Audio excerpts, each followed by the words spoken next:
गीदड़ भभकियों के बाद भारत ने पाकिस्तान का एक कौवा मारा और 2 दरख्त जलाए। बोल के एंकर आदिल अब्बासी जाए वकुआ पर पहुंच गए। बालाकोट में 26 फरवरी को क्या कुछ हुआ। भारतीय तैयारे किस मुकाम पर पेलोड गिराकर भागे, सारी कहानी देखिए बोल के सीनियर एंकर आदिल अब्बासी की ज़बानी आज रात 8 बजे।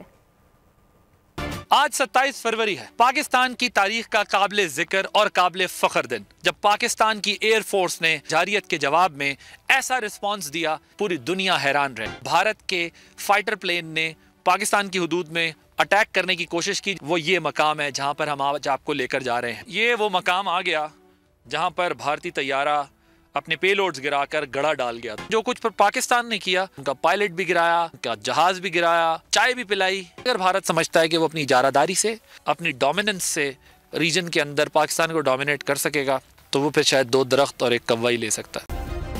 सब्सक्राइब करें और बेल दबाएं ताकि कोई खबर रह न जाए।